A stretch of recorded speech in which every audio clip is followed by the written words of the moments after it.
जय शिवराय. मी doctor Amol Kolhe आणि आपल्या अमोल ते अनमोल या यूट्यूब चॅनलमध्ये तुम्हा सर्वांचं मनापासून स्वागत आहे.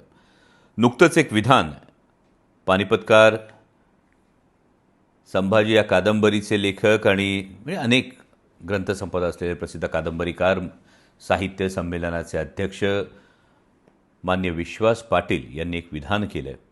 आणि या विधानामध्ये विश्वास पाटलांनी असं म्हटलेलं आहे की त्यांच्या अस्मान भरारी या नवीन आलेल्या छत्रपती शिवाजी महाराजांवरच्या कादंबरीच्या अनुषंगानं त्यांनी हे विधान केलं आहे की छत्रपती शिवाजी महाराज औरंग्याच्या कैदेतून आग्र्यातून सुटत असताना ते पेटाऱ्यातून निसटले नसावेत.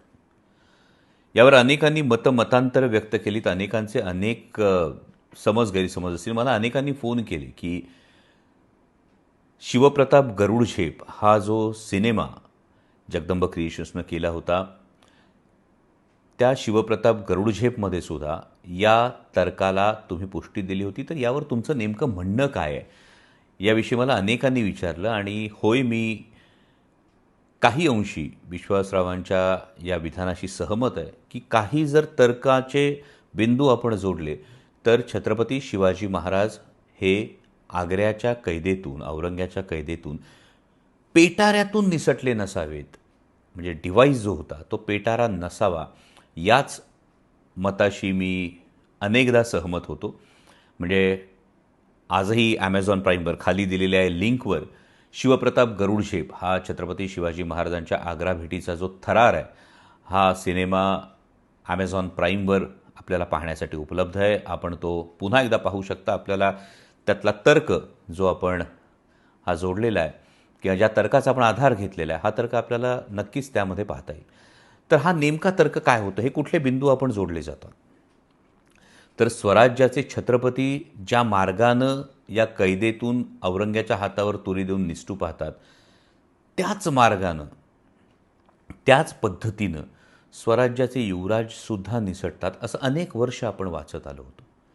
पण पुन्हा प्रश्न येतो की जे छत्रपती शिवाजी महाराज अफजलखानाला भेटीला जात असताना, अफजलखानाला भेटायला जाताना राष्ट्रमाता जिजाऊ माँसाहेबांना सांगतात की चुकून माकून खानाच्या भेटीत आमचं जर काही बरं वाईट झालं, काही दगाफटका झाला, तर शंभूराजांना गादीवर बसवून नेताजी पालकरांच्या सल्ल्यानं राज्यकारभार चालवावा, असे काही ठिकाणी उल्लेख आहेत.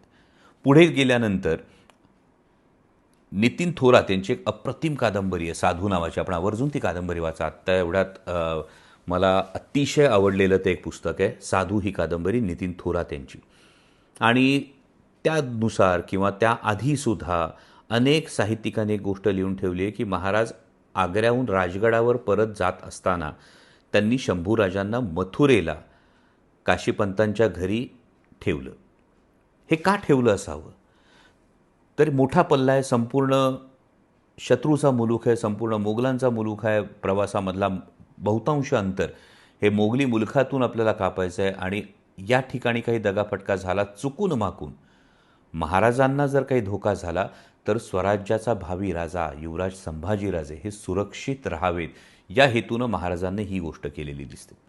मग जे महाराज हे स्वराज्याचा भावी राजा युवराज संभाजीराजे हे सुरक्षित राहावेत म्हणून त्यांना मथुरेला काशीपंतांच्या घरी ठेवतात, तेच महाराज आग्र्याच्या कैदेतून सुटताना जे पेटारे तपासले जाण्याची शक्यता ही नाकारता येत नव्हती, त्या पेटाऱ्याचा डिव्हाइस कसा काय बाहेर पडण्यासाठी वापरतील.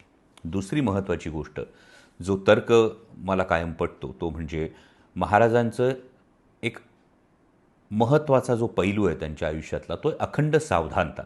आणि जर अखंड सावधानता हा पैलू आपण जर लक्षात घेतला, तर समजा पेटाऱ्यामध्ये महाराज आहेत आणि महाराज पेटाऱ्यातून निसटले, असं जर काही क्षणासाठी आपण गृहीत धरलं आणि विचार करा, पेटाऱ्याची तपासणी झाली आणि झाकण उघडलं गेलं असतं, तर आजूबाजूला संपूर्ण फौलाद खानाचा हा खडा पहारा होता. आणि या खड्या पहाऱ्यातून जर पेटाऱ्याचं झाकण उघडलं गेलं असतं, तर प्रतिकाराची संधी ज्याला आपण म्हणू शकतो, ही प्रतिकाराची संधी बंद पेटाऱ्यामध्ये छत्रपती शिवाजी महाराजांना ही काही अंशी कमी मिळाली असती, किंबहुना ती मिळूच शकली नसती. म्हणजे आता विश्वासरावांनी त्यामध्ये हरणं एका संग्रहालयात पाठवली आणि औरंगजेबानं ते तपासून बघितलं असं हे केलं. हे माझ्या कुठेही वाचनात नाही की महाराज हे पेटाऱ्यातून बसून आग्र्याच्या कैदेतून बाहेर पडले.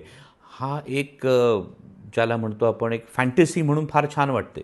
पण जेव्हा आपण तर्कसंगत पद्धतीनं याची हाताळणी करतो, याला आडवे तिडवे प्रश्न विचारतो, तेव्हा ही गोष्ट ही फारशी पचनी पडत नाही असं माझं प्रामाणिक मत आहे.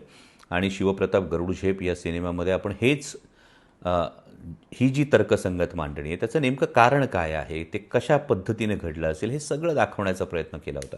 म्हणजे आपल्याला विनंती आहे, आपण जरूर ॲमेझॉन प्राईमवर हा सिनेमा पुन्हा एकदा पहा आणि मग हा नेमका तर्क काय होता आणि हा तर्क आपल्याला पटतो किंवा नाही पटत या गोष्टींनंतर मला वाटतं विश्वासरावांच्या विधानावर व्यक्त होणं हे जास्त संयुक्तिक राहील.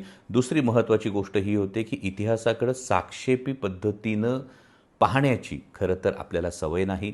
अनेकदा आपण इतिहासाकडं अभिनिवेशातून पाहतो. आपला गौरवशाली इतिहास हा आपला अभिमान जरूर आहे, परंतु त्याचबरोबरीनं आपण जर आपल्या इतिहासाकडं साक्षेपी पद्धतीनं पाहिलं, आपण आपल्या इतिहासाला अनेकदा का, कसं काय, केव्हा हे प्रश्न विचारले तर नक्की आपल्याला आणखी इंटरेस्टिंग उत्तरं ही पाहायला मिळतात. आणि छत्रपती शिवाजी महाराजांच्या बाबतीत तर अक्षरशः असं एक दालन उघडलं जातं जेव्हा आपण या इतिहासाला प्रश्न विचारायला सुरुवात करतो आणि आपणच स्तिमित होत जातो की छत्रपती शिवाजी महाराजांचं हे नियोजन काय ताकदीचं होतं. छत्रपती शिवाजी महाराजांची ही जी एक रणनीती होती ही किती अफाट होती, या सगळ्या गोष्टी आपल्याला बघायला मिळतात. आणि हाच धांडोळा आपण शिवप्रताप गरुडझेप या सिनेमामध्ये घेण्याचा प्रयत्न केला होता.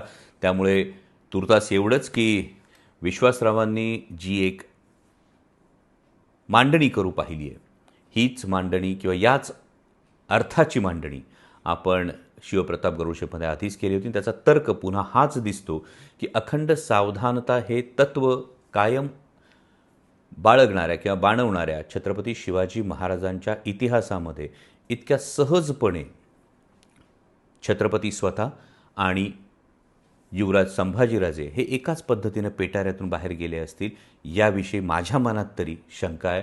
त्याचबरोबरीनं दुसरी गोष्ट, जिथे प्रतिकाराची संधी, प्रतिकाराची शक्यता ही अतिशय कमी होते असा मार्ग महाराज निवडतील असंही मला वाटत नाही. त्यामुळे विश्वासरावांच्या या मताशी मी काही अंशी नक्कीच सहमत आहे. तुर्तास या व्हिडिओत एवढंच. आपण जरूर शिवप्रताप गरुडझेप हा सिनेमा पहा आणि आपलं मत काय आहे ते जाणून घ्यायला मलासुद्धा आवडेल. छत्रपती शिवाजी महाराजांचा इतिहास हा मी कायम असं म्हणतो की हे इतिहासाला पडलेलं कोडं आहे. म्हणजे जागतिक इतिहासाला पडलेलं कोडं आहे आणि भारताच्या इतिहासाला पडलेलं सुरेख स्वप्न आहे. त्यामुळे त्याच्याकडे ज्या पैलूतून पाहू त्या पद्धतीनं एक वेगळं चित्र, एक प्रेरणेचं एक गारूड हे आपल्या मनावर नक्की तयार होतं आणि आणखी आपण त्या इतिहासाचा अभ्यास करण्यासाठी पुन्हा पुन्हा प्रयत्न करू पाहतो. त्यामुळे तुमची काय मतं आहेत याविषयी ही मला जाणून घ्यायला आवडतील. त्यानुसार मलाही आणखी अभ्यास करायला जर काही साधनं उपलब्ध झाली, तुम्हाला जर माहीत असतील तर जरूर सांगा. कारण हे माझं आत्ता मत आहे. त्यातून नवीन साधनं आली, नवीन काही पुरावे समोर आले तर त्या पुराव्यातून नक्कीच इतिहास हा काळ्या दगडावरची पांढरी रेघ हा अनेकदा नसतो. त्याचे आयाम बदलत असतात, त्याची कारणं बदलत असतात. तसं माझंही मत हे आत्तापर्यंतच्या माझ्या अभ्यासानुसार हेच आहे की विश्वासराव पाटलांनी केलेल्या विधानाशी मी काही अंशी नक्कीच संमत आहे. जय शिवराय.